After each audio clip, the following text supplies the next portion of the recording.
Hello YouTubers, this is the first video in a series about my PAL Gamecube collection. As you probably know, I'm after a complete PAL collection, which I started this month. I've bought 6 games this month. None of them cost more than £4. A lot of them cost around about the £2 mark. And I've got another 4 on the way, which I'll show you next week as they arrive. Okay, without further ado, I'll go into the games that I've already got in my collection. In no particular order, just as I'm picking them off the shelves. These are one of the rare series of games that I haven't got in alphabetical order. I'm not that ridiculously anal about it. So we'll go on to the first game that I've got here in the pile, which is Mario Kart Double Dash. The game at the time, which I thought was unfairly criticised really. It got pretty average to good reviews. I absolutely loved it, it has to be said. For me, the previous highlight in the series was the Super Nintendo version. I absolutely loved that game. And then the N64 version came out, which I thought was terrible. I know there's a lot of people out there that like it, but I didn't appreciate it, it has to be said. I loved all the Game Boy incarnations of the game. And the Wii version, the online play on the Wii version is pretty good as well. But for me, Double Dash is a real highlight. Completely mint copy that I bought from you. Okay, so that's the first one. And the second one I'm going to show you is PAL Pikmin. Again, this was a game I didn't actually get at the time. But played it round at my friend's house. His son actually had it and was really quite into Pikmin, and when a cheap copy of this with Pikmin 2 came along, again through my girlfriend's work, I snapped up the opportunity to get them both. I got Pikmin 1 and 2 for, I think it was 20 quid at the time, and when you consider that the second one at the time on its own was going for more than that on eBay, I thought that was a pretty good deal. Unfortunately, when I opened up the case on this copy of Pikmin, the instruction book wasn't there. But I happened upon another copy, a cheap copy. I think it was about, I'm just trying to think, it was about, I think it was 6 quid. Again, from someone I knew. I can't remember where I got it from. It was from someone I knew rather than from eBay, just purely for the instruction book. Now this one's a duplicate. If anyone's interested in trading it, it's fine.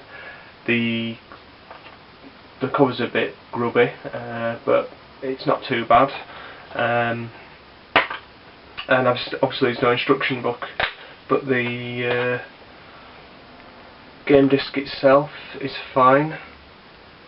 It's not really scratched, so yeah, if anyone wants to trade that for any GameCube game, that's fine by me. Just drop me a line. Cool game though, very cool little game. I have to admit, I've enjoyed playing that quite a bit, and the second one is even better. So yeah, another couple of nice games there.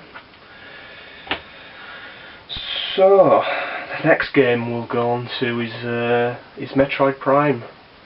What can I say about this game? I'm a huge fan of the Metroid series, and this reimagining of the series in a first-person environment, but still very, very familiar mechanics in the Metroid universe. Yeah. Obviously, you start off fully powered up and then lose all your weapons, and you have to go through the game and get them. I mean, complete and utter staples in the Metroid series.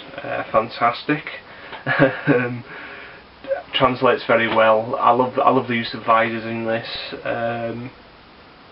Great game, absolutely great game. But I haven't finished. I've got to the last run on this, but never quite got back to it. I pick it up now and again, get back into it, but that last run I'm finding pretty difficult. But I'm not going to give in.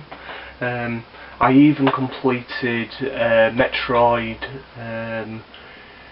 Fusion and attached it up to my Gamecube and unlocked the first game as well, the original Metroid on the Gamecube version on this. Nice little extra as well, and I've played quite a bit of that on the Gamecube.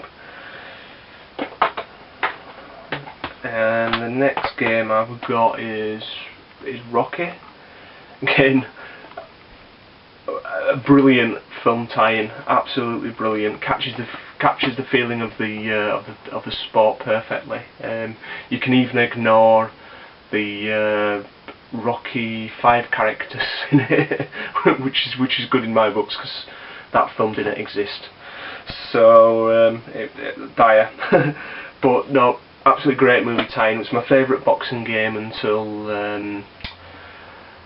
Fight Night Round 3 came out. Again, that kind of took over from this is my favourite boxing game. Still worth a blast. And you get your friends round and have a few beers. And the last game I'm going to show you today is Soul Calibur 2. Again, out of the multiple conversions that came out at the time, I've got all three. I've got the Xbox, the PS2 and the Gamecube. I think the Gamecube one's my favourite.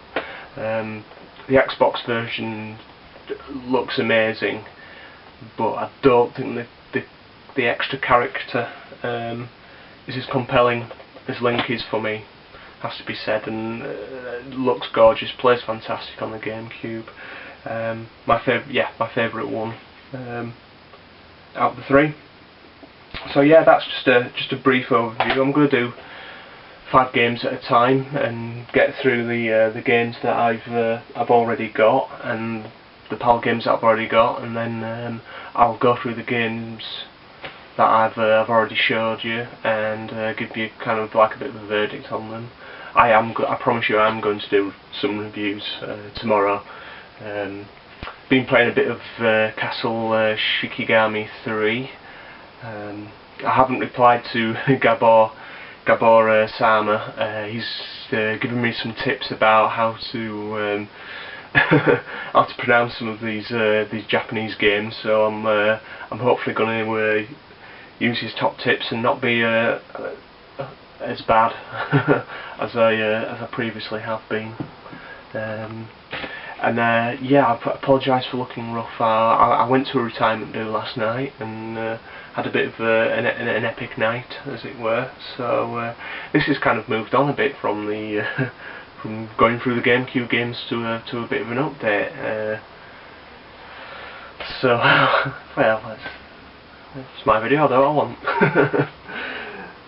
Okay then. Yep, I'll see you all in the next video. Okay, bye.